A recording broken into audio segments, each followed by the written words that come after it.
Selamat datang di Gereja Kemuliaan Sion.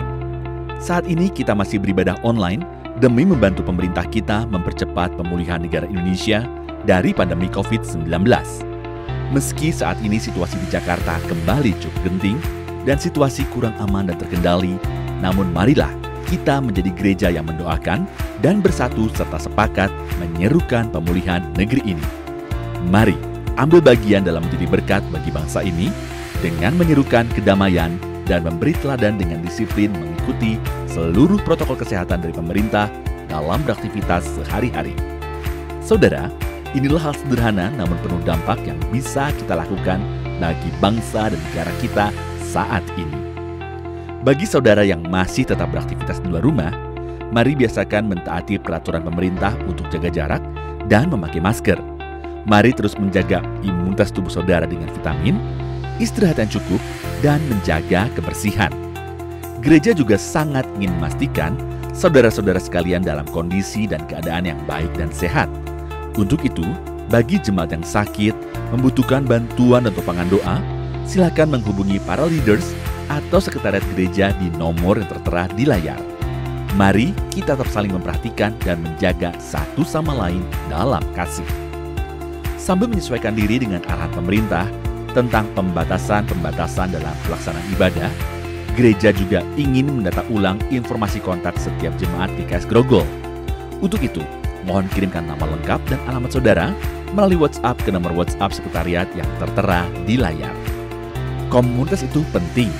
Di tengah situasi yang tidak menentu ini, mari kita terus menjaga erat persekutuan kita dalam kasih dengan menghadiri acara penggalian Alkitab setiap Rabu jam 7:30 malam melalui Zoom yang dikoordinir oleh Pendeta Gabriel Irwan, serta doa pujian dan penyembahan setiap Jumat jam 7:30 malam melalui Zoom yang dikoordinir oleh Bapak Turmerkah Yuis atau Bapak Apin. Mari kita juga saling menguatkan dengan membagikan words of hope kepada sama jemaat yang membutuhkan agar kita tetap berpengharapan kuat di dalam Tuhan dalam menghadapi masa-masa penuh tantangan ini. Jangan lupa juga bagi adik-adik sekolah minggu, setelah ini ada ibadah sekolah minggu ya, jam 11:30 siang. Ibadah online minggu depan akan dilayani oleh Pendeta Hadiran Halawa dan akan ada himbauan kesehatan dari Dr. Elizabeth Subrata terkait COVID-19. Mari subscribe YouTube channel ini ya untuk selalu mendapat update. Sebagai update, gereja juga bersyukur diberikan berkat dan kesempatan untuk melayani jemaat-jemaat di GKS Yogyakarta yang dipimpin oleh Pendeta Samuel Ervin Kurniawan, GKS Klaten yang dipimpin oleh Pendeta Daniel Ngatnu, dan GKS Surakarta yang dipimpin oleh Pendeta Rose Wahyu dalam pembagian sembako dan modal usaha. Adapun ada 5 keluarga dari GKS Surakarta yang dibantu modal usahanya dan 17 paket sembako bagi jemaat GKS Yogyakarta, serta 32 paket sembako bagi jemaat GKS Klaten. Puji Tuhan, keluarga besar GKS FBC dapat saling memberkati satu sama lain dalam kasih. Berikut adalah tips mengikuti ibadah secara online. Berkumpul bersama keluarga dan jangan teralihkan dengan kegiatan lain. Penyembahan adalah aktivitas keluarga. Ikut terlibat dalam pujian dan penyembahan dengan antusias. Mari mengingat bahwa kita sedang mengikuti ibadah, bukan sekedar menyaksikannya. Katakan amin, menyembah bersama, dan catat khotbah. Dan ambil waktu untuk berdoa setelah ibadah selesai. Mari jadikan rumah kita sebagai rumah ibadah. Serta mari biasakan mengikuti ibadah sampai akhir doa berkat.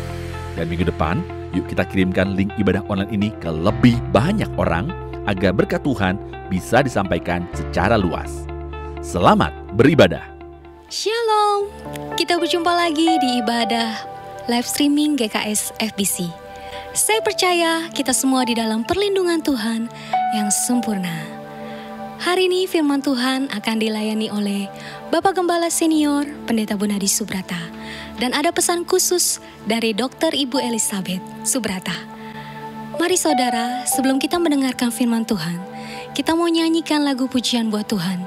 Nyanyikan pujian ini dengan segenap hatimu, dengan segenap jiwamu. Mari kita bersuka cita. Amin. Kami mau bersuka cita Tuhan, karena Engkau terlalu baik bagi kami Tuhan. Terima kasih. Yeah, yeah.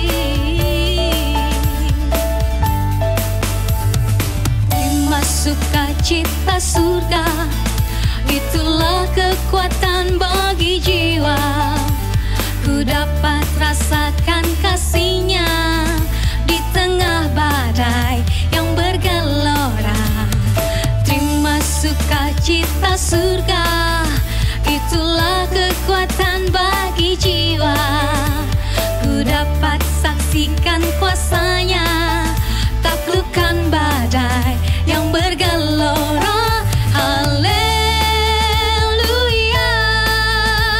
Kau ada dalam hatiku, takkan patah semangatku, takkan hilang kekuatanku. Haleluya, ku mau bersorak bagimu, sukacita surga nyata penuhiku. Amin. Haleluya. Terima sukacita surga, itulah kekuatan bagi jiwa. Ku dapat rasakan kasih-Nya di tengah badai yang bergelora. Terima sukacita surga, itulah kekuatan bagi jiwa. Ku dapat saksikan kuasa-Nya, taklukkan badai yang bergelora. Mari angkat tanganmu, katakan, yes, Kau ada dalam hatiku, takkan patah semangatku, takkan hilang kekuatanku. Haleluya, ku mau bersorak bagimu, sukacita surga nyata penuhiku. Sekali lagi katakan, haleluya, Kau ada dalam hatiku, takkan patah semangat, takkan hilang kekuatanku Tuhan. Haleluya, haleluya, ku mau bersorak bagimu, sukacita surga nyata penuhiku. Haleluya, Kau ada dalam hatiku, takkan patah semangatku, takkan hilang kekuatanku. Haleluya, ku mau bersorak bagimu, sukacita surga nyata penuhiku. Yes, sukacita surga nyata, sukacita surga nyata, sukacita surga nyata penuhiku. Amin. Haleluya. Beri kemuliaan buat Tuhan Yesus. Amin. Haleluya. Amin Tuhan. Kami sungguh percaya Tuhan, dunia tidak bisa memberikan sukacita yang besar seperti Engkau Tuhan. Haleluya. Mari saudara, kita mau lebih lagi fokus kepada Tuhan. Kami sungguh percaya Tuhan akan rancangan-Mu Tuhan, dan waktu-Mu yang terbaik buat kami. Tidak pernah terlambat, bahkan tidak pernah terlalu cepat Tuhan. Waktu-Mu saja yang terbaik buat kami Tuhan. Engkau sanggup memberkati, memulihkan kami. Bila Kau izinkan sesuatu terjadi, ku percaya semua untuk kebaikanku. Bila nanti telah tiba waktu-Mu, ku percaya kuasa-Mu memulihkan hidupku.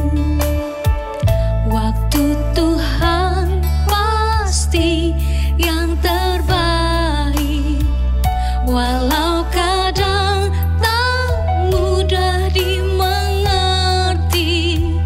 Lewati cobaan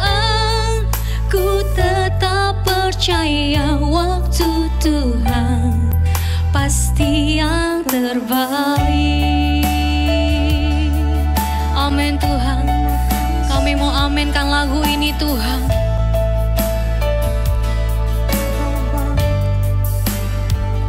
Bila Kau izinkan sesuatu terjadi,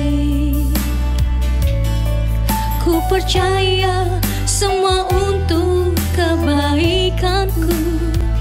Bila nanti telah tiba waktumu, ku percaya kuasa-Mu memulihkan hidup. Mari angkat tanganmu, katakan, waktu Tuhan pasti yang terbaik. Walau kadang tak mudah dimengerti, lewati cobaan, ku tetap percaya waktu Tuhan pasti yang terbaik.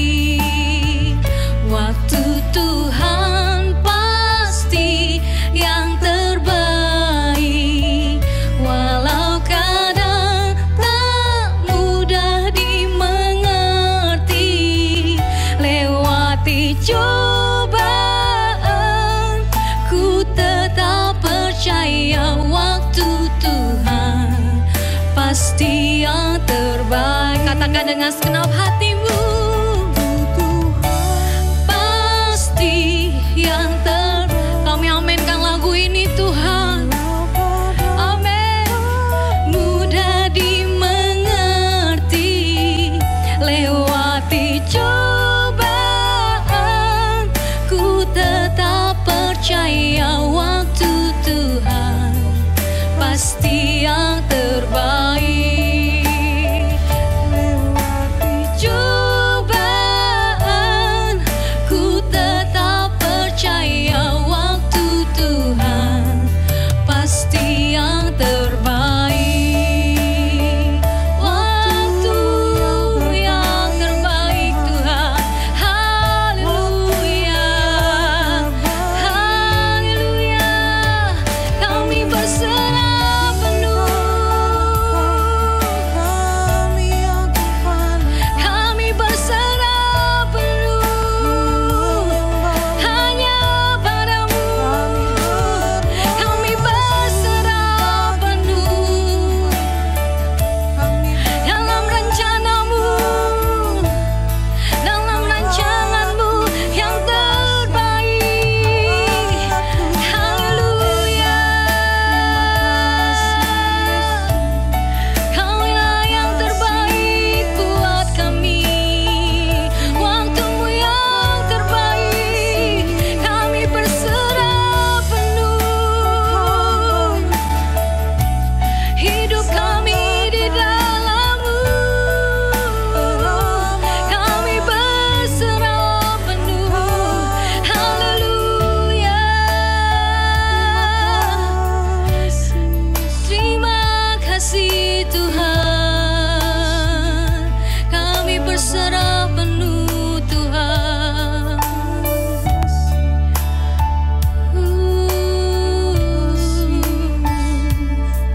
Haleluya. Mari yang katakan lagu ini. Waktu Tuhan pasti yang terbaik. Walau kadang tak mudah dimengerti, lewati cobaan, ku tetap percaya waktu Tuhan pasti yang terbaik. Ku beri yang terbaik bagimu. Ku relakan segalanya yang terbaik bagimu. Segenap hatiku dan segenap jiwaku.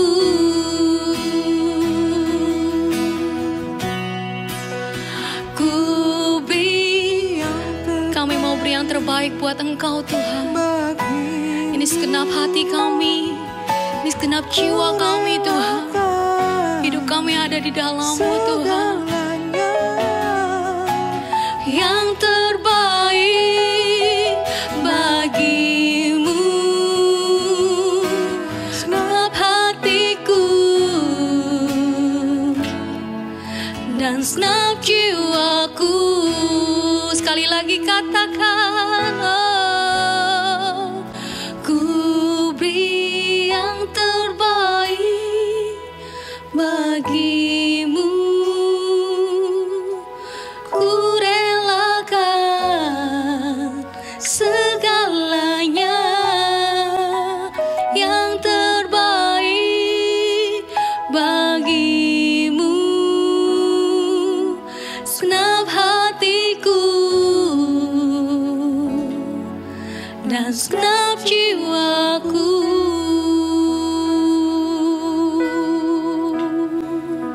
Segenap hatiku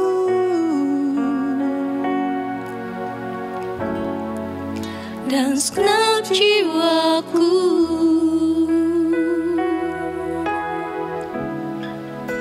Segenap hatiku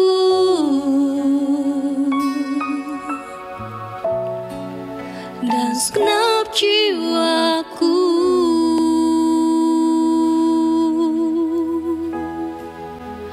Puji Tuhan, kami mau beri yang terbaik buat Engkau Tuhan. Biar hidup kami ini berkenan di dalam hadapan-Mu Tuhan. Kita akan mendengarkan firman Tuhan. Biarlah firman Tuhan itu menjadi rema di dalam hidup kita. Selamat mendengarkan firman Tuhan.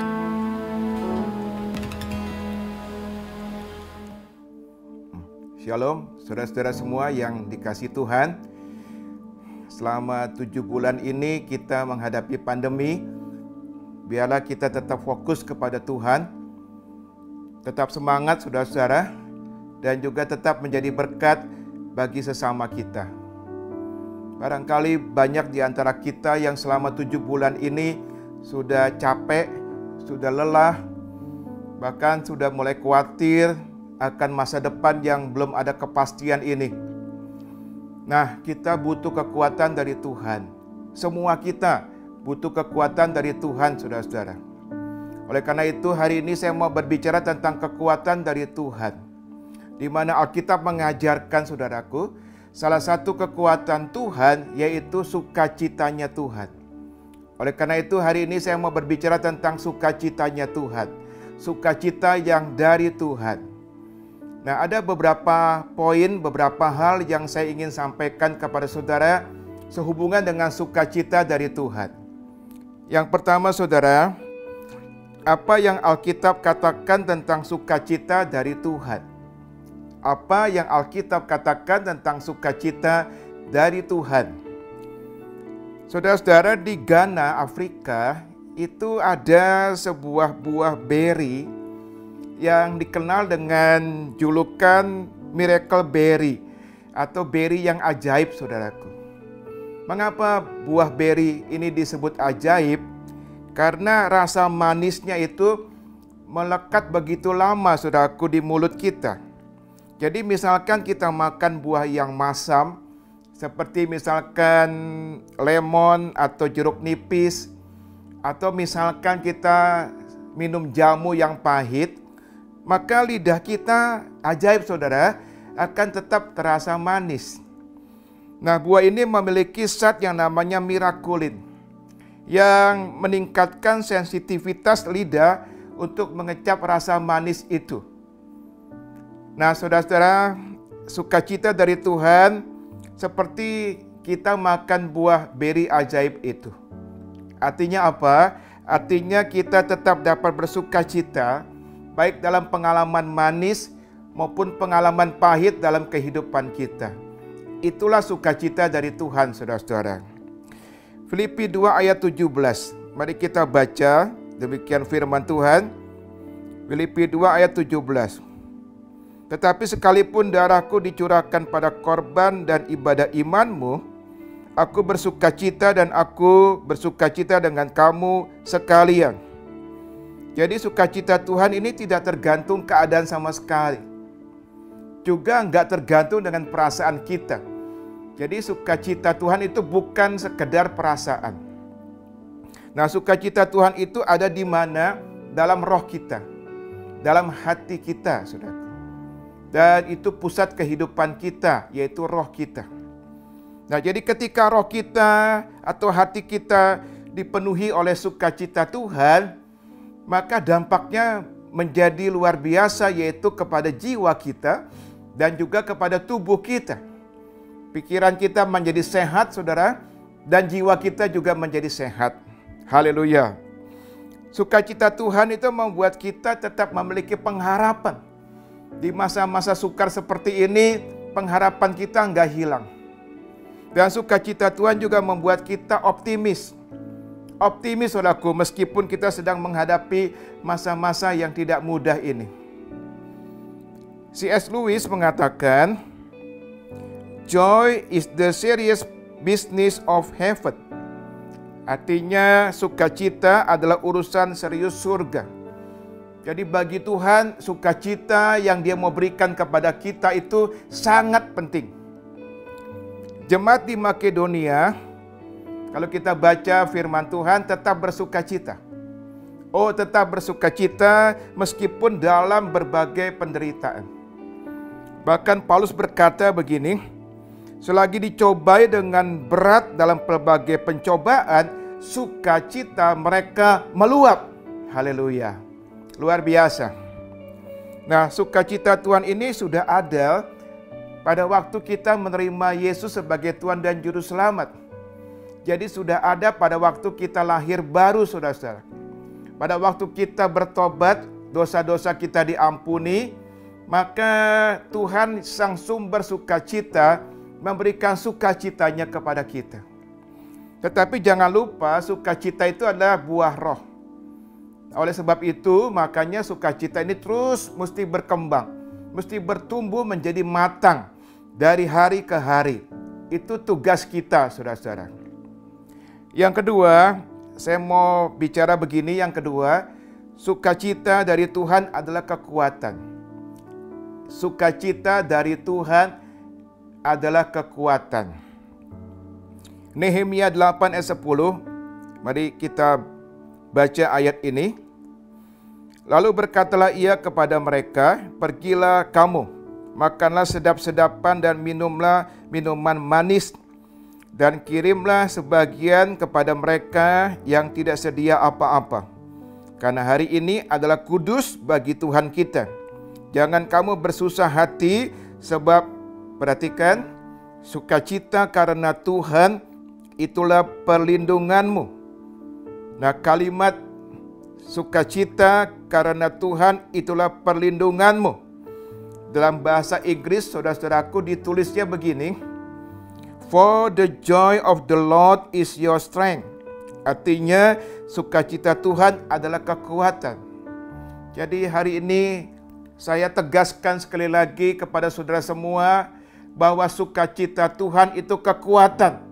Kekuatan yang kita perlukan di tengah pandemi ini. Mari kita lihat sekarang perjalanan bangsa Israel. Menarik kita pelajari perjalanan bangsa Israel. Kita baca, saudaraku, dalam Mazmur 105 ayat 37. Mazmur 105 ayat 37 demikian. Dituntunnyalah mereka keluar membawa perak dan emas. Dan di antara suku-suku mereka tidak ada yang tergelincir.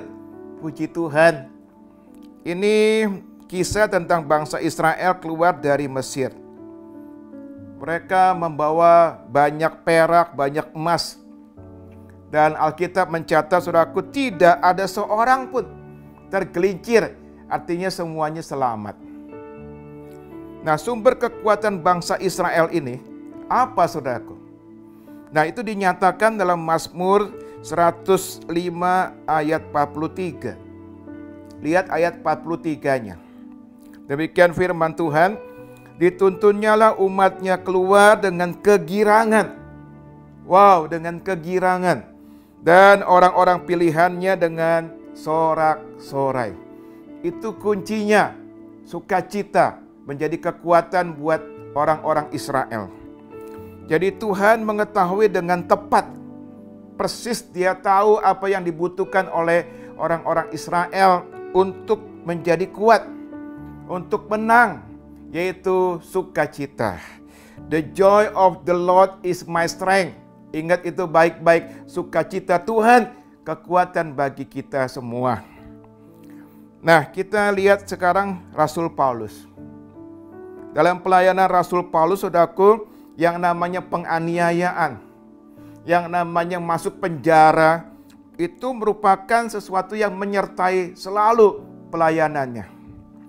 Namun hal yang luar biasa yang disampaikan Paulus kepada jemaat di Filipi, yaitu mengenai hal bersukacita.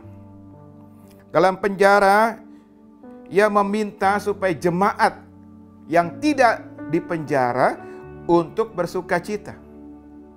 Rasanya ini terbalik ya. Harusnya saudaraku, jemaat di Filipi yang sedang tidak di penjara yang menasihatkan Paulus untuk bersukacita karena dia sedang ada di penjara. Namun justru Rasul Paulus yang menasehati, mendorong supaya jemaat Filipi itu bersukacita. Rahasianya apa? Karena Paulus memiliki sukacita dari Tuhan. Itu rahasianya. Dia dipenuhi sukacita dari Tuhan. Sehingga dimanapun dia berada, dalam keadaan apapun, dia tetap bersukacita. Haleluya. Ada seorang hamba Tuhan, saudara, yang pelayanannya saya perhatikan mirip dengan Rasul Paulus. Penganiayaan, penjara, itu juga merupakan hal-hal yang selalu dialami oleh hamba Tuhan ini. Namun ia tetap bertahan, muncul sebagai pemenang. Karena apa? Karena kekuatan sukacita Tuhan ada dalam dirinya. Nah, dia bernama Richard Wurmbrand. Richard lahir di Rumania pada tahun 1909, saudara. Ia melayani Tuhan bersama istrinya yang bernama Sabina, yaitu pada waktu Perang Dunia Kedua yang lalu. Banyak orang menyebut Richard sebagai suara dari gereja-gereja bawah tanah, atau dengan julukan Rasul Paulus bagi negeri tirai besi. Ia adalah pencetus, saudaraku, pelayanan The Voice of Mothers, artinya suara untuk para martir. Nah, mereka ini suami istri melayani orang-orang Rumania. Tapi pada waktu kemudian tentara Jerman menginvasi negeri mereka, dengan berani dan penuh sukacita mereka melayani, menginjili tentara-tentara Jerman. Dan oleh karena itu makanya mereka seringkali ditangkap, dipukuli, dianiaya, dan hampir dihukum mati. Tapi mereka tetap semangat, saudaraku, tetap sukacita melayani Tuhan, mencari jiwa-jiwa yang terhilang. Nah, pada tahun 1948, polisi rahasia menculik Richard dan memenjarakannya dia. Istrinya juga dipenjara. Nah, selama di penjara mereka mengalami penganiayaan, mereka mengalami siksaan yang luar biasa, sampai akhirnya tahun 1964 mereka dibebaskan. Nah, setelah itu mereka meninggalkan Rumania, atau terpaksa meninggalkan Rumania, lalu mereka sempat ke Norwegia, juga sempat ke Inggris, saudaraku, lalu akhirnya mereka beremigrasi ke Amerika. Nah, pada tahun 1967, Richard memulai sebuah pelayanan yang dikhususkan untuk melayani gereja-gereja yang teraniaya, saudara, karena iman mereka. Nah, pelayanan inilah yang diberi nama The Voice of Mothers, artinya suara untuk para martir. Dan memberkati para martir, memberkati gereja-gereja yang teraniaya, memberkati orang-orang Kristen yang teraniaya oleh karena iman mereka. Nah, pada tahun 1990, saudaraku, Richard dan istri kembali lagi ke Rumania dan terus melayani Tuhan. Dan selama masa pelayanannya ini, Richard telah menulis 18 buku, saudara, dalam bahasa Inggris dan bahasa Rumania. Beberapa dari buku-buku itu telah diterjemahkan ke berbagai bahasa asing. Tapi bukunya yang paling terkenal adalah Torture for Christ. Ia menerima banyak penghargaan ya selama hidupnya atas pelayanannya yang luar biasa ini. Richard meninggal pada tahun 2001, saudaraku, pada usia 91 tahun. Ia dikenang sebagai seorang hamba Tuhan yang sangat mengasihi Tuhan dan selalu bersukacita dalam pekerjaan Tuhan dan tekun dalam penderitaan demi Tuhan Yesus yang dia sangat kasihi. Kekuatan sukacita ini sungguh luar biasa. Saudara-saudaraku, hari ini milikilah sukacita Tuhan. The joy of the Lord is my strength. Itu menjadi kekuatan bagi kita di tengah-tengah masa sulit ini, saudara-saudara. Yang ketiga adalah sukacita adalah respon yang Tuhan kehendaki ketika menghadapi ujian. Jadi ketika kita diizinkan Tuhan menghadapi ujian, maka respon yang Tuhan inginkan keluar dari diri kita adalah sukacita. 1 Petrus 4 ayat 12-13 demikian. Saudara-saudara yang kekasih, janganlah kamu heran akan nyala api siksaan yang datang kepadamu sebagai ujian, seolah-olah ada sesuatu yang luar biasa terjadi atas kamu. Sebaliknya bersukacitalah,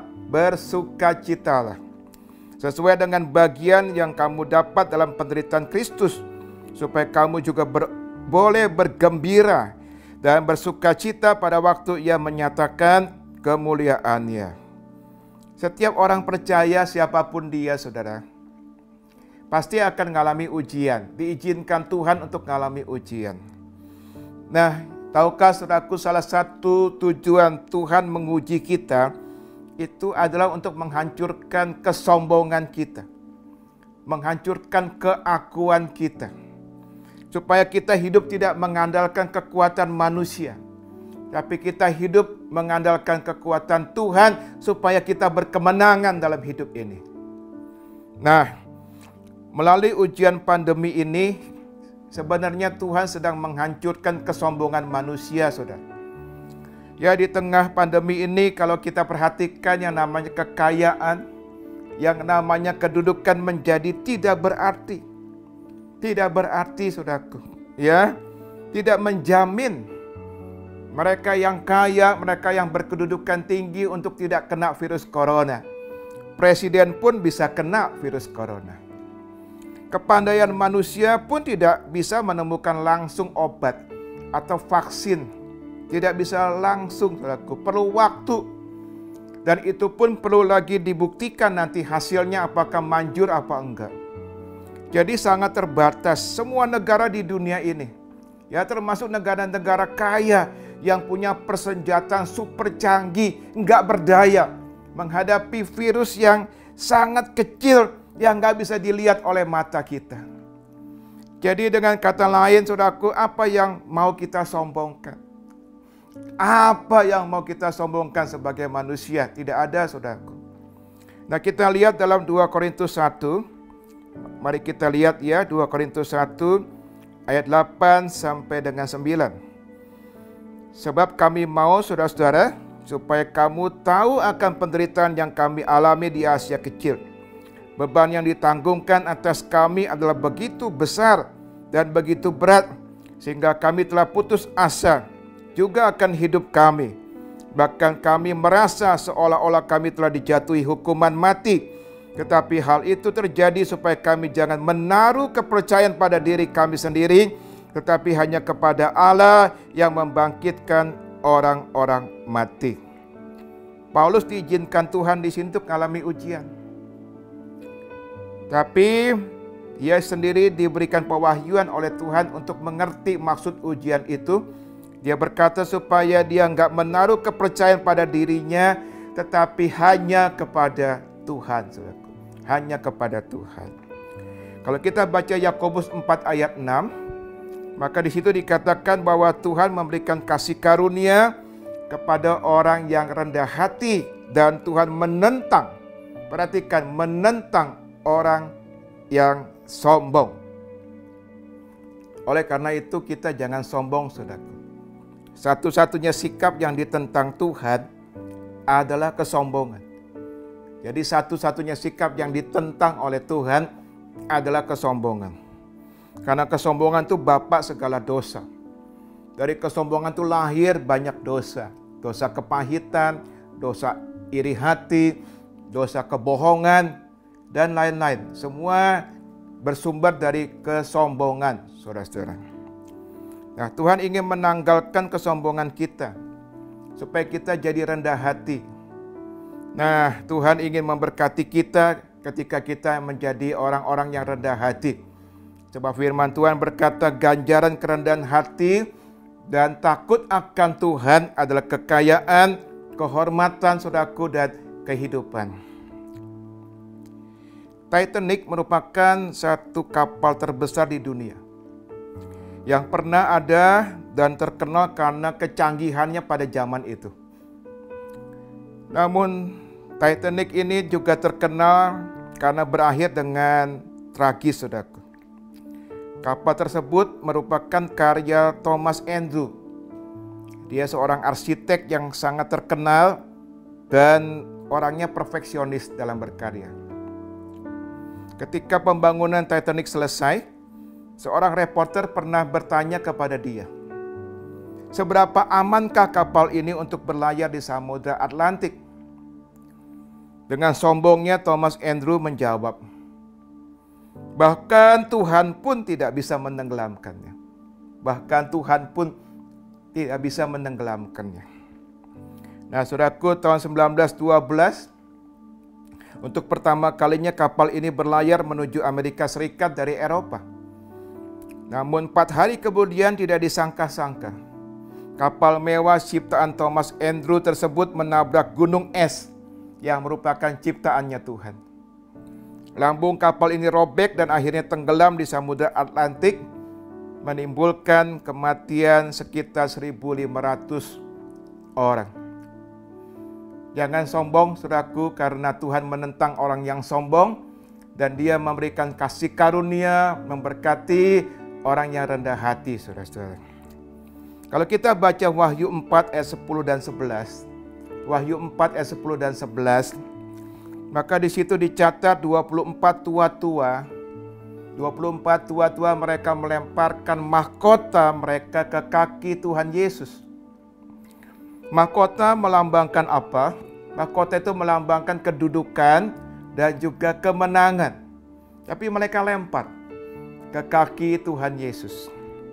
Melemparkan mahkota ke kaki Tuhan Yesus berarti mengakui bahwa segala sesuatu yang kita capai itu bukan kekuatan kita, bukan kehebatan kita, tapi itu melainkan hanya semata-mata anugerah, semata-mata kasih karunia yang Tuhan berikan kepada kita.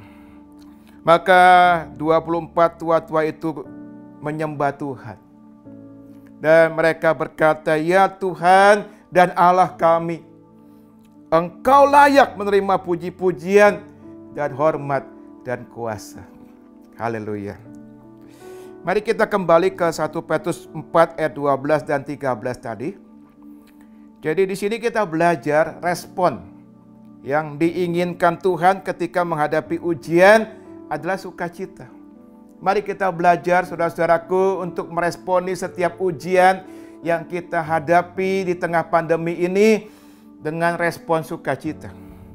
Sebab Petrus berkata, sebaliknya bersukacitalah sesuai dengan bagian yang kamu dapat dalam penderitaan Kristus, supaya kamu juga boleh bergembira dan bersukacita pada waktu Ia menyatakan kemuliaannya. Haleluya. Mari kita katakan bersama-sama, respon yang diinginkan Tuhan ketika menghadapi ujian adalah sukacita. Mari kita katakan 2, 3. Respon yang diinginkan Tuhan ketika menghadapi ujian adalah sukacita. Haleluya. Yang keempat, saudara, yang keempat, sukacita Tuhan ada di hadirat-Nya. Ada di hadirat-Nya. Tuhan Yesus adalah Tuhan yang penuh sukacita. Oh, Dia Tuhan yang penuh sukacita. Kalau kita baca Alkitab, ya, Dia membawa sukacita ketika masih ada dalam rahim Maria ibunya. Ya, sampai-sampai Yohanes yang ada dalam rahim Elizabeth melonjak kegirangan. Jadi dari sejak ada di dalam kandungan Maria pun Yesus sudah penuh sukacita, saudara-saudara. Bahkan kalau kita baca Ibrani 1 ayat 9, Ibrani 1 ayat 9 dikatakan bahwa Tuhan Yesus memiliki pengurapan sukacita. Jadi dia memiliki urapan sukacita, saudara-saudara. Nah, Tuhan Yesus ingin memberikan sukacitanya kepada kita. Itu kerinduannya dia, keinginannya dia. Dia ingin mengimpartasikan, memberikan sukacitanya kepada kita. Yohanes 15 ayat 11 mengatakan begini, semuanya itu kukatakan kepadamu supaya sukacitaku ada di dalam kamu dan sukacitamu menjadi penuh, saudara. Itu keinginan Tuhan, kita dipenuhi oleh sukacitanya Tuhan. Nah, bagaimana kita menerimanya dan mengalami sukacita dari Tuhan? Kita bisa menerimanya, mengalami itu dengan menghampiri hadiratnya. Hampiri hadiratnya dan kita tinggal dalam hadirat Tuhan, saudara-saudara. Mazmur 16 ayat 11 demikian firman Tuhan. Engkau memberitahukan kepadaku jalan kehidupan. Di hadapanmu ada sukacita berlimpah-limpah. Tapi dalam bahasa Inggris dikatakan, in thy presence is fullness of joy. Tangan kananmu ada nikmat senantiasa. Jadi arti kata di hadapan Tuhan adalah hadirat Tuhan. Kita ada di hadirat Tuhan. Dan di hadirat Tuhan dikatakan di sini ada sukacita yang berlimpah-limpah. Puji Tuhan. Nah, perhatikan ya, ada beberapa hal yang bisa menyebabkan kita kehilangan sukacita. Maka kita mesti jaga supaya sukacita kita jangan sampai hilang, saudara. Beberapa hal itu adalah yang pertama dosa, yang kedua tekanan kehidupan, yang ketiga kalau kita keluar dari rancangannya Tuhan, yang keempat hidup terlalu duniawi, dan yang kelima kurang bersekutu dengan Tuhan dan firman-Nya, dan yang keenam karena kepahitan hati. Bahaya kepahitan hati, kurang mengucap syukur, dan yang terakhir meninggalkan persekutuan dengan saudara-saudara seiman. Jadi di tengah pandemi ini justru jangan saudara meninggalkan persekutuan dengan saudara-saudara seiman. Itu bahaya, saudaraku, akan membuat kita kehilangan sukacita dari Tuhan. Ada banyak cara kehilangan sukacita, tapi perhatikan ketika kita bertobat kembali dan kemudian kita menghampiri hadirat Tuhan, ya, ketika kita menghampiri hadirat Tuhan, kita tinggal dalam hadirat Tuhan, maka kita akan terima kembali. Perhatikan, kita akan terima kembali sukacita Tuhan itu sepenuhnya. Oh, di hadirat Tuhan ada pemulihan. Di hadirat Tuhan ada sukacita yang berlimpah-limpah, saudaraku. Jadi hari ini marilah jadikan, saudaraku, kehidupan menghampiri hadirat Tuhan itu sebagai gaya hidup kita. Sesering mungkin kita menghampiri hadirat Tuhan, kita tinggal dalam hadirat Tuhan, dan jadikan itu menjadi gaya hidup kita di tengah-tengah pandemi ini, saudara-saudara. Dan satu hal saya ingatkan, jangan juga lupa baca Alkitab dan renungkan Alkitab atau renungkan firman Tuhan. Mengapa? Karena ada hubungan yang enggak bisa dipisahkan antara firman Tuhan dengan sukacita. Enggak bisa dipisahkan, saudaraku, antara firman Tuhan dengan sukacita dari Tuhan.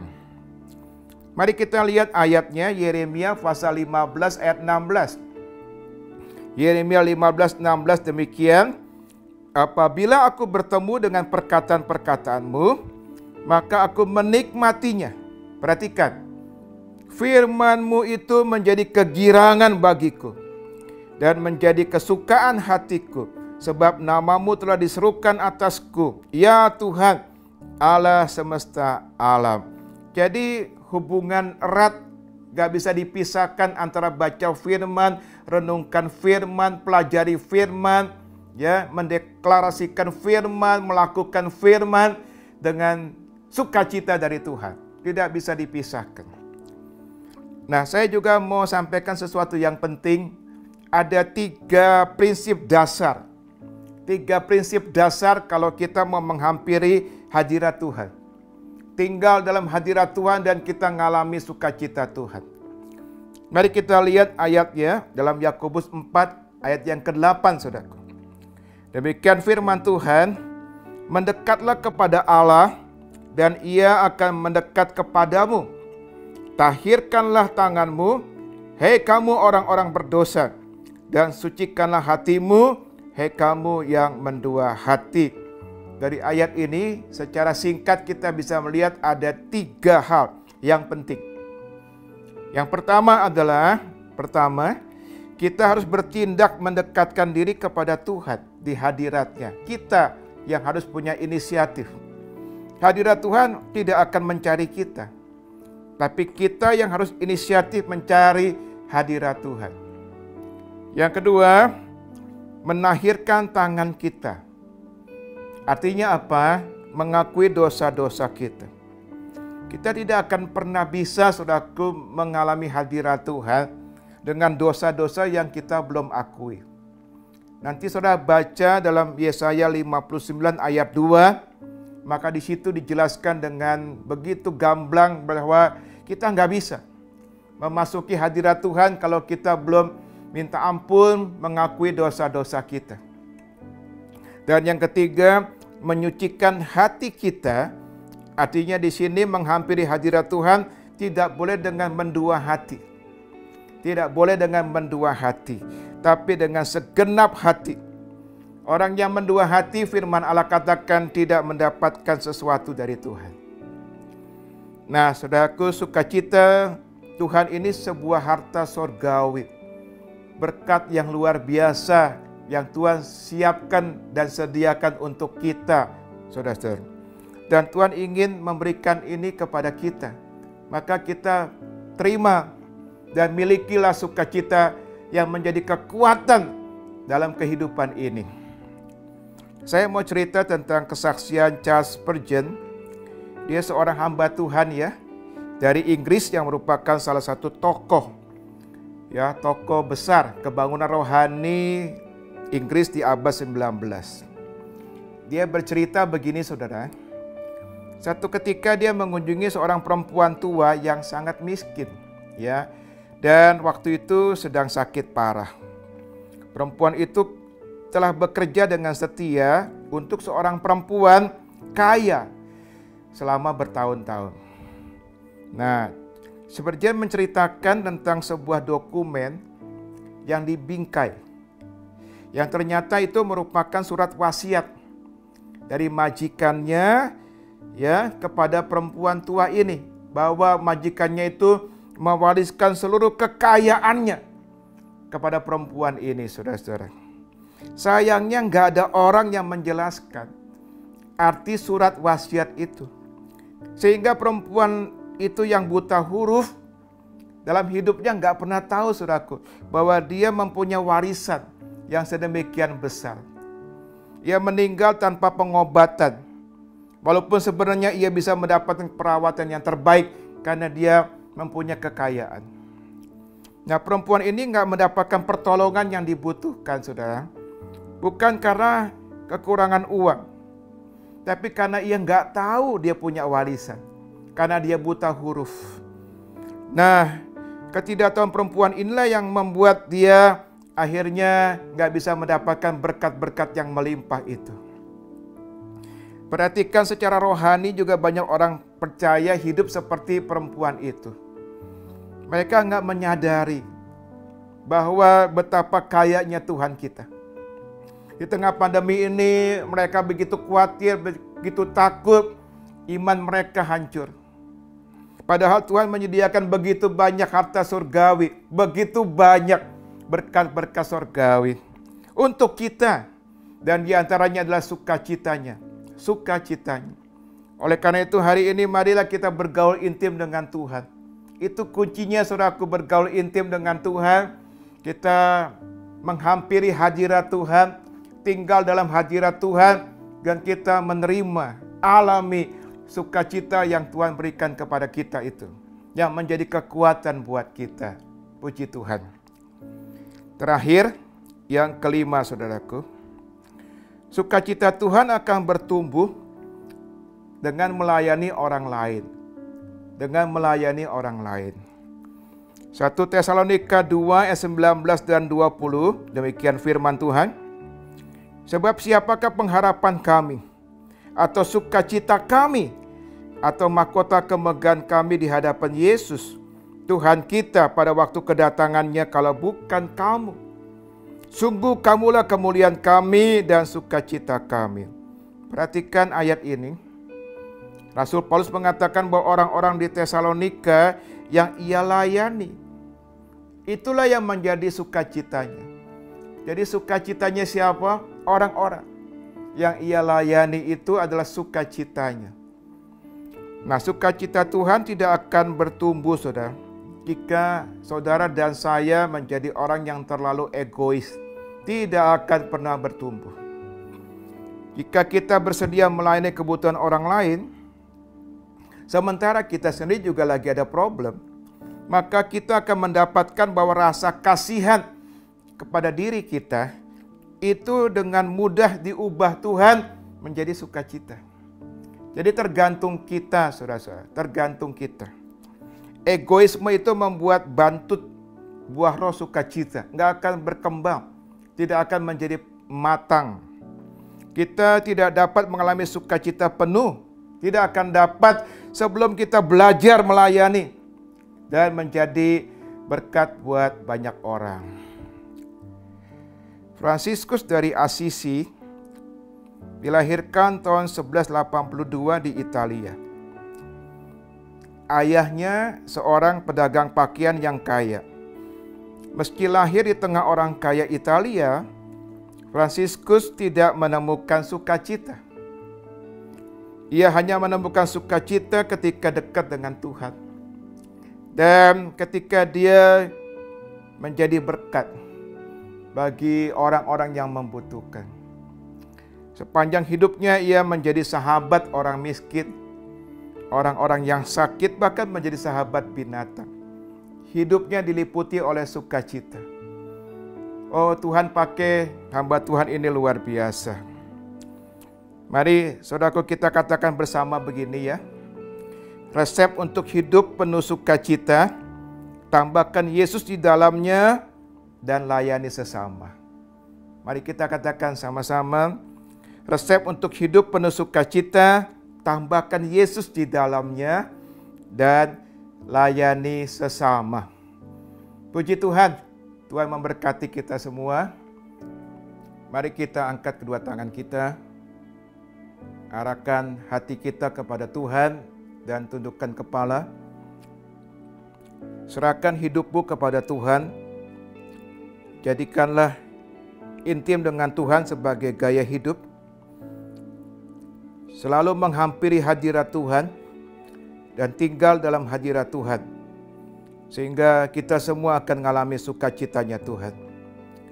Tuhan menjamah setiap umat-Mu hari ini.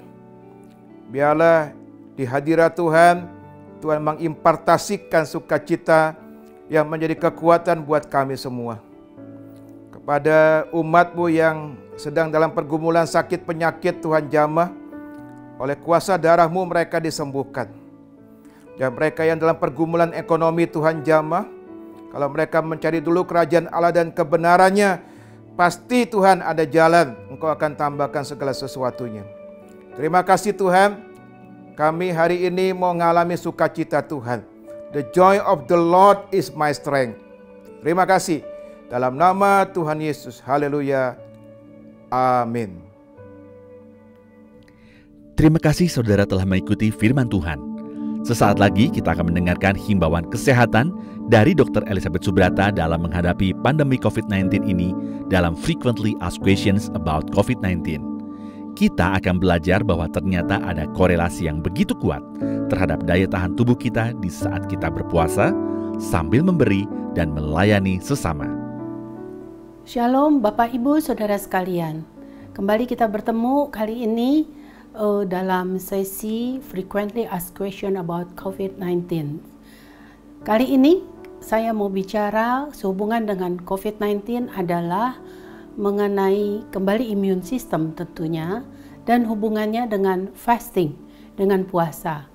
Nah, kebetulan hari-hari ini situasi di negeri kita, terutama gitu ya, juga di kota kita, Jakarta, rasanya memanggil kita untuk kita kembali bisa fasting. Dan hari ini kita mau lakukan ini bersama-sama secara korporat sebagai tanda kita merendahkan hati kepada Tuhan untuk kita minta belas kasihan Tuhan dan minta kasih karunia Dia bekerja bagi kita. Tapi yang menarik, kalau kita mau lakukan ini sebagai tanda kita merendahkan hati di hadapan Tuhan, ternyata itu berimbas balik kepada tubuh kita sendiri. Ternyata amat sangat fasting itu meningkatkan imun sistem. Kita akan lihat beberapa marker kimia nanti apa yang terbentuk saudara, zat-zat kimia yang menandakan bahwa tubuh kita menjadi begitu disehatkan justru ketika kita melakukan fasting ini. Terutama hari ini saya bicara tentang intermittent fasting. Kan banyak fasting yang lain ya, Bapak Ibu Saudara sekalian tahu, ada water fasting seperti Daniel 21 hari dia minum air aja gitu ya. Ada lagi siapa misalnya Tuhan Yesus 40 hari 40 malam minum air gitu ya. Ada lagi fasting Elia 3 hari 3 malam, Ezra 3 hari 3 malam gitu. Ada lagi Daniel yang tadi 21 hari, tapi selain itu juga ada lagi Daniel yang memakan hanya buah, sayur, dan air putih. Nah, hari ini kita bicara fasting yang mungkin bisa dimasukkan sebagian atau tidak, tapi kita hilangkan satu kali makan kita. Gitu ya, saudara sekalian, itu udah fasting sebenarnya. Kita sebut sekarang yang secara ilmiah dibuktikan betul sekali itu scientific dan itu evidence based. Itu benar-benar terbukti secara ilmiah itu mendatangkan satu kebaikan, satu benefit, terutama saat ini, saat kita sedang menghadapi pandemi ini. Kita akan bahas satu persatu, tapi kita lihat dulu ayatnya, panggilan Tuhan untuk kita bisa berpuasa. Ya, kita kembali baca di Yesaya 58 mulai dari ayat 8. Ini cerita tentang puasa. Bukan, kata firman Tuhan, berpuasa yang kukehendaki ialah supaya engkau membuka belenggu-belenggu kelaliman dan melepaskan tali-tali kuk, supaya engkau memerdekakan orang yang teraniaya dan mematahkan setiap kuk. Supaya engkau, ayat 7 ya, supaya engkau memecah-mecah rotimu bagi orang-orang yang lapar. Nih kata Tuhan, ini berpuasa yang Tuhan kehendaki, memecah rotimu bagi orang yang lapar dan membawa ke rumahmu orang miskin yang tak punya rumah. Dan apabila engkau melihat orang telanjang, supaya engkau memberi dia pakaian dan tidak menyembunyikan diri terhadap saudaramu sendiri. Ini bicara kasih, bicara giving. Yang kita bahas sebelumnya dulu ya, sebelum saya bicara hari ini, sesi sebelumnya ada kita bicara tentang loving, tentang kasih, the power of love ya. Saudara bisa lihat di YouTube di sesi Frequently Asked Question about COVID-19 juga. Nah, ini hari sambungannya, kasihnya, bicara tentang kasih, kita mau lakukan dalam satu action, dalam satu perbuatan ya. Amy Carmichael berkata, kita bisa memberi tanpa mengasihi, tapi kita tidak bisa mengasihi tanpa memberi. Jadi kalau kita bicara kasih, sekarang kita bicara tentang memberi. Memecah-mecah rotimu bagi orang yang lapar. Bicara ini memberi. Jadi bicara ini kasih. Ya, menarik sekali. Jadi puasa justru memberi roti atau makanan bagi orang-orang yang lapar. Dan ini bisa saudara lakukan ketika tadi kita puasa. Memang puasa. Hilangkan satu kali makan, lalu uang makan kita mau pakai yuk untuk memberi bagi orang-orang yang lapar. Nanti kita bicarakan lebih lanjut, saya selesaikan dulu apa yang Alkitab bicarakan tentang ini. Apa janji Tuhan ketika kita lakukan tindakan memberi ini? Ayat 8, Pada waktu itulah terangmu akan merekah seperti fajar. Wow, negeri kita sedang membutuhkan terang Tuhan. Dan lukamu akan pulih dengan segera. Luka diri kita sendiri pribadi, saudara, bicara sakit penyakit, dan luka bangsa ini juga akan pulih dengan segera, bicara kesembuhan. Waktu tadi gimana? Kita melakukan tindakan kasih dengan cara kita melakukan puasa. Kebenaran menjadi barisan depanmu dan kemuliaan Tuhan menjadi barisan belakangmu. Wow, saudara, luar biasa ya. Pada waktu itulah, ayat 9, pada waktu itulah engkau akan memanggil dan Tuhan akan menjawab. Perhatikan saudara, waktu kita lakukan tindakan ini. Kita akan memanggil, Tuhan akan menjawab. Engkau akan berteriak minta tolong dan Ia akan berkata, ini aku. Kita bisa dengar suara Tuhan berkata bahwa di sini aku, ini aku. Apabila engkau tidak lagi mengenakan kuk kepada sesamamu dan tidak lagi menunjuk-nunjuk orang dengan jari dan memfitnah. Ini bicara kedamaian ya, hubungan yang baik, saudara. Apabila, ayat 10, apabila engkau menyerahkan kepada orang lapar apa yang kau inginkan sendiri dan memuaskan hati orang yang tertindas. Saudara, kalau kita memberikan apa yang kita inginkan sendiri, rasanya lapar, kita pengen makan, tapi hari ini kita puasa, karena kita sebagai tanda merendahkan diri di hadapan Tuhan, berdoa bagi bangsa kita dan bagi semua urusan kita juga. Saudara, kita menahan diri dan kita bagi kepada orang lapar. Apa yang terjadi? Maka terangmu akan terbit dalam gelap. Saudara, sekeliling kita sedang gelap, sekarang terang kita sebagai anak-anak Tuhan akan terbit di dalam gelap, dan kegelapanmu akan seperti rembang tengah hari. Waduh, saudara, kegelapan itu kata Ayub bukan gelap akhirnya, tapi adalah justru terang, seperti rembang tengah hari. Kegelapan itu bukan lagi gelap. Menarik sekali saudara, waktu kita lakukan tindakan memberi ini. Yuk kita bikin real. Sekarang hari ini gereja kita mau lakukan sampai akhir tahun ini, nanti saya jelaskan ya. Tindakan melatih diri kita untuk bisa memberi, melatih, membangun. Nggak bisa sempurna, tapi start now. Kita mau coba sekarang untuk melatih diri kita untuk belajar memberi. Kita nggak bisa berkata kita nggak punya uang. Kita sendiri udah miskin, gaji kita dipotong setengah. Lalu ada juga yang di PHK, boro-boro kita mau memberi. Nah, tapi kita bisa tetap memberi.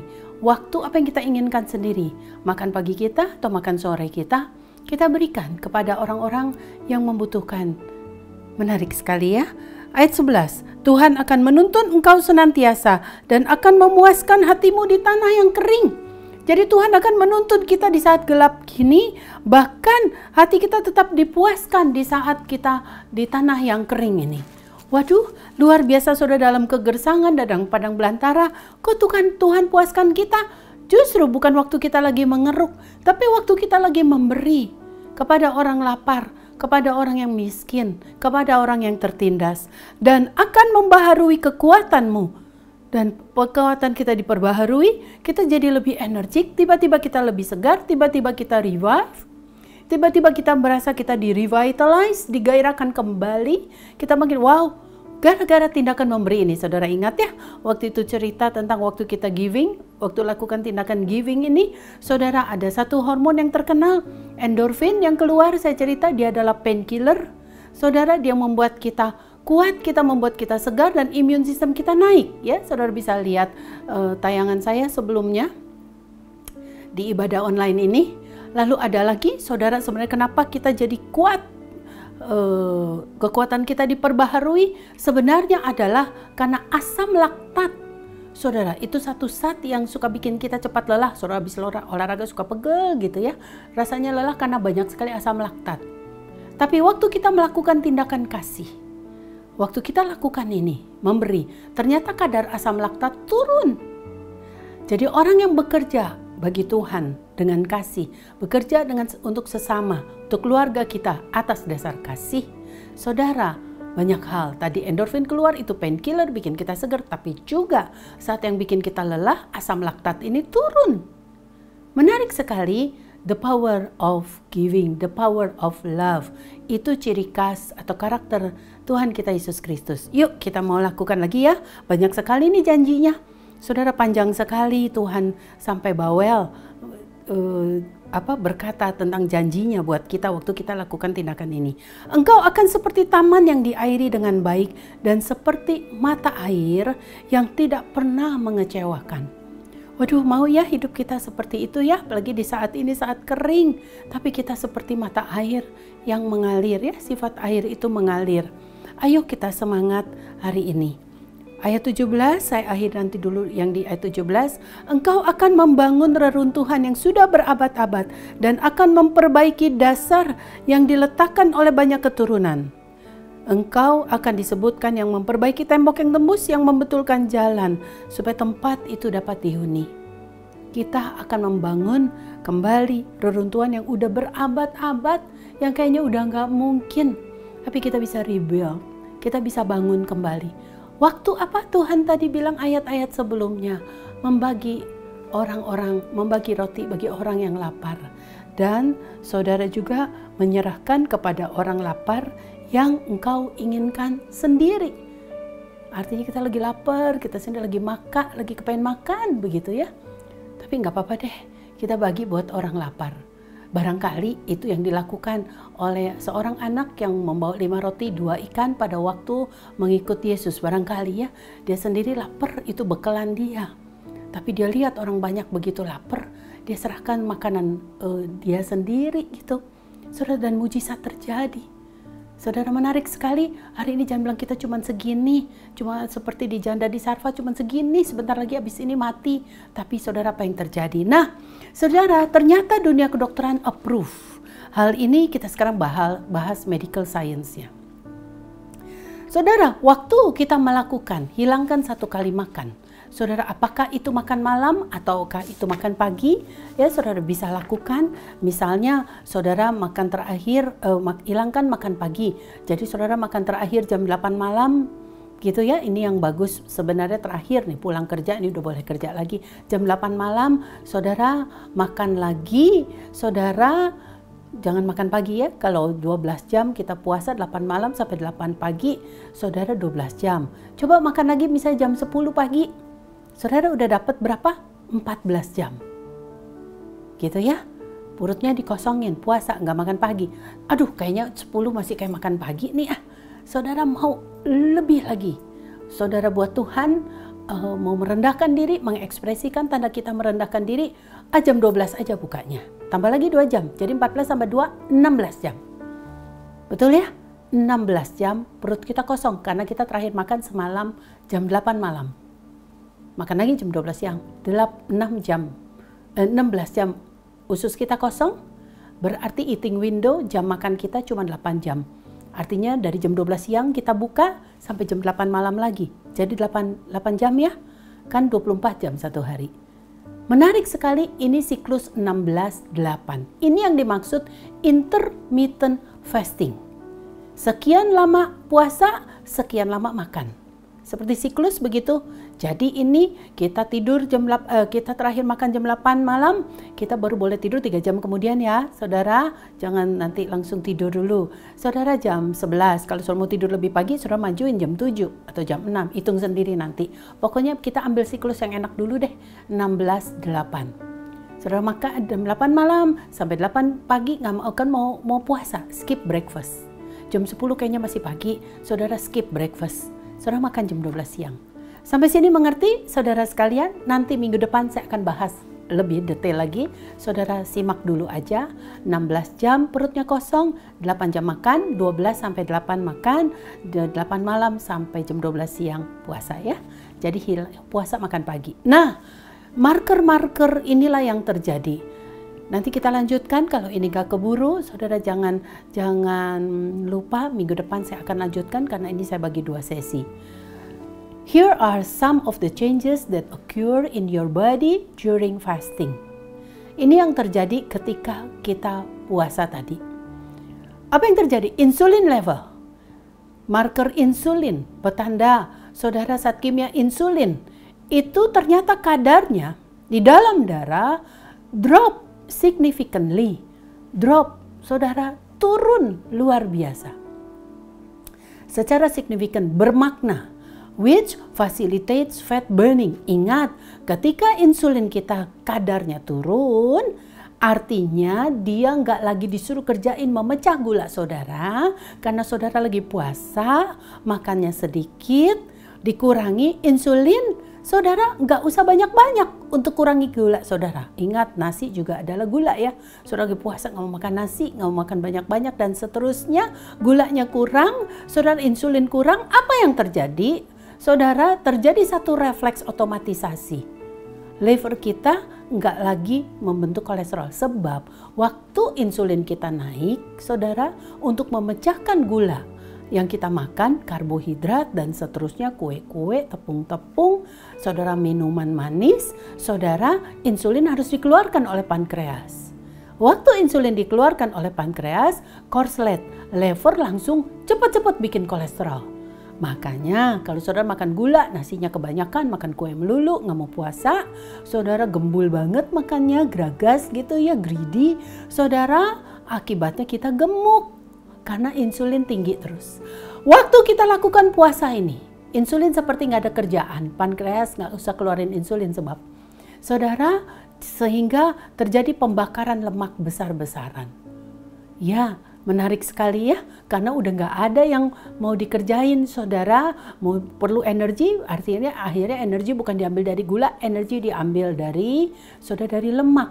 Akibatnya kita turun berat badan. Ingat saya pernah cerita berapa minggu sebelumnya bahwa underlying condition, kondisi yang mendasari kita terkena coronavirus ini atau menjadi parah waktu kita terkena dan menjadi fatal waktu kita obes. Menarik sekali, itu sebabnya hari-hari ini yuk kita fasting untuk kita turun berat badan. Mari kita berikan kepada orang miskin supaya janji Tuhan tadi terjadi. Ya, lagi ya saudara, yang kedua kemudian kita selesai. Nanti ada lagi 2 berikutnya kita bicara minggu depan. Human growth hormone. Growth hormone, human growth hormone, dari namanya kita tahu hormon pertumbuhan, growing. The blood levels of growth hormone may increase as much as 5 kali lipat. Saudara, waktu kita fasting, cuma 1 kali aja ilangin makan paginya, kasih buat orang miskin. Saudara, higher levels of these hormones facilitate fat burning. Lagi-lagi, kalau growth hormone ini tinggi, lemak kita terbakar.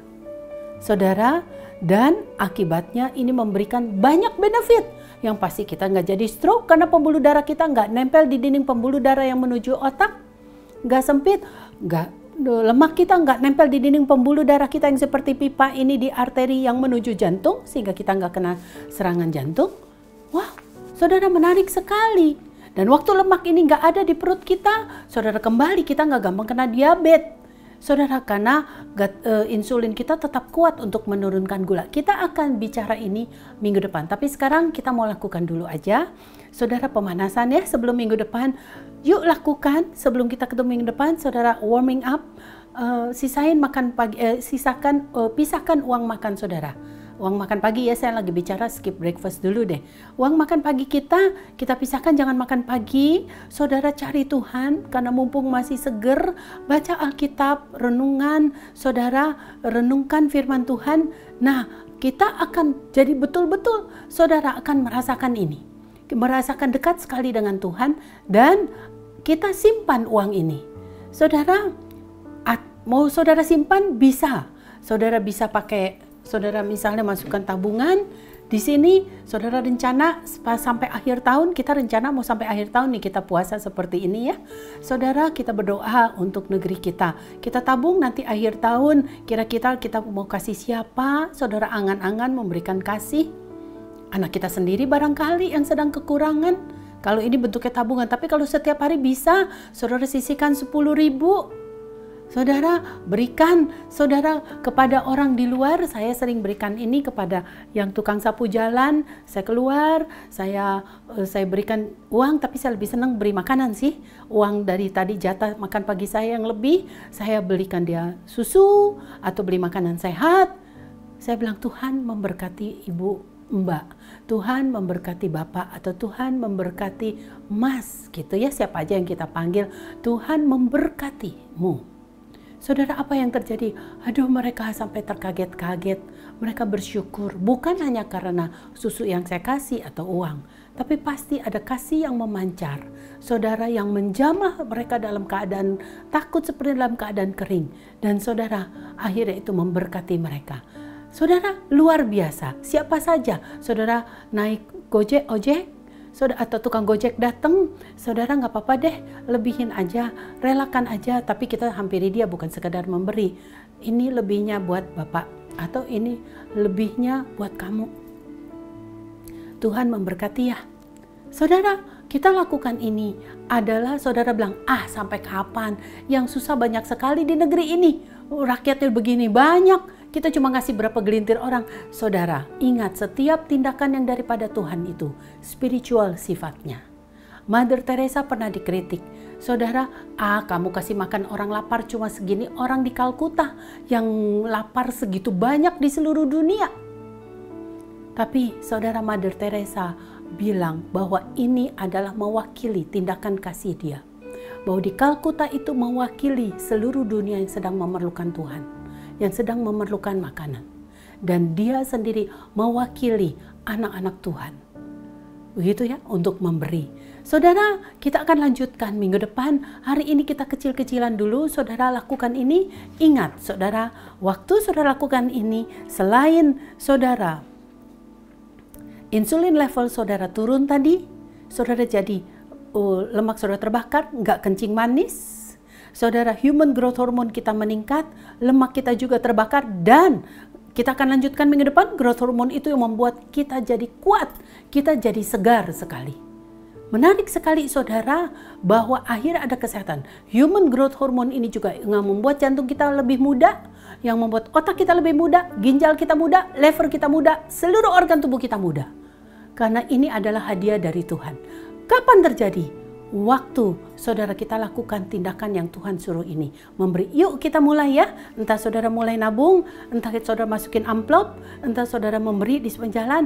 Mari kita lakukan puasa, karena negeri kita juga sedang menunggu pertolongan daripada Tuhan.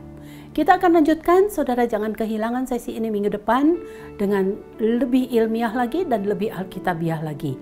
Tuhan memberkati saudara sekalian. Puji nama Tuhan. Kita akan berdoa syafaat buat bangsa ini. Mari kita membawa bangsa ini di hadapan Tuhan.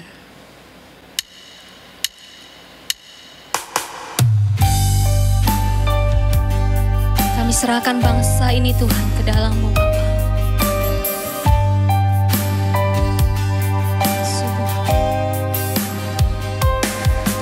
Kami umat-Mu rendahkan diri, sujud dan berdoa, mencari wajah-Mu, berbalik dari jalan kami.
mencari wajah-Mu, berbalik dari jalan kami yang jahat. Oleh anugerah-Mu, ampunilah.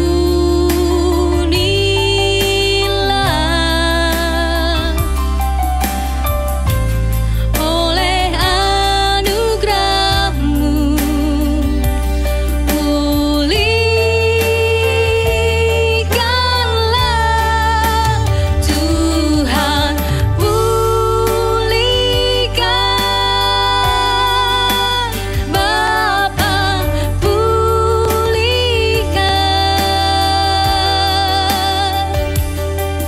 Kembalikan bangsa kami kepadamu. Bapa, pulihkan. Ampunilah bangsa kami dan pulihkan kembali negeri kami. Tuhan, pulihkan negeri kami ini, Tuhan. Ampuni bangsa kami ini, Tuhan.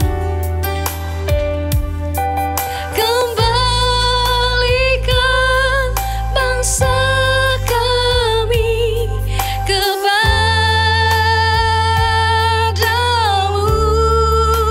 Bapa, pulihkan. Ampunilah bangsa kami dan pulihkan kembali negeri kami.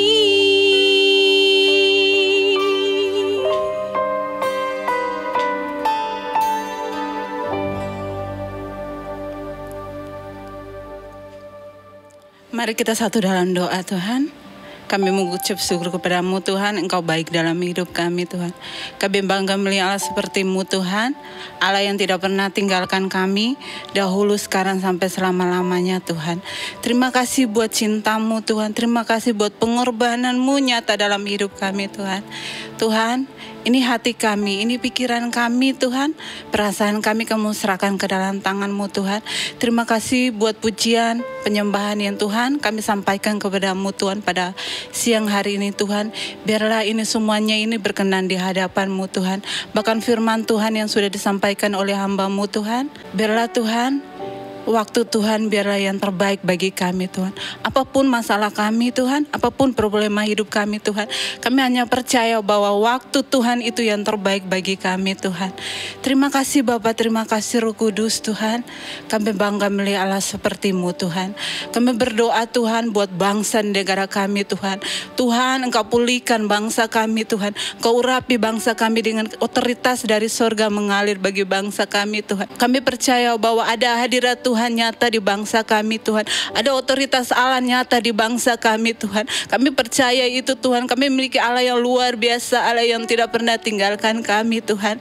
Terima kasih Bapak, Engkau pulihkan bangsa kami, Tuhan. Engkau pulihkan negeri kami Indonesia ini, Tuhan. Dalam situasi keadaan seperti ini, Tuhan, kami minta Tuhan urapan Allah mengalir bagi pemerintahan kami, Tuhan. Kami minta urapan Allah mengalir bagi Bapak Presiden kami, Wakil Presiden, para menteri, apapun Tuhan yang bekerja di bagian pemerintahan, Tuhan. Engkau berkati, Engkau urapi, Engkau pulihkan hidup mereka. Hikmat yang baru, pengetahuan yang baru mengalir, Tuhan. Pemulihan mengalir bagi bangsa kami, Tuhan. Kami mengurapi semuanya, Tuhan, yang saat ini terbaring di rumah sakit karena COVID, Tuhan. Kau pulihkan hidup mereka, pulihkan hati mereka, pulihkan, Tuhan, agar semangat yang baru terus mengalir dalam hidup mereka, Tuhan.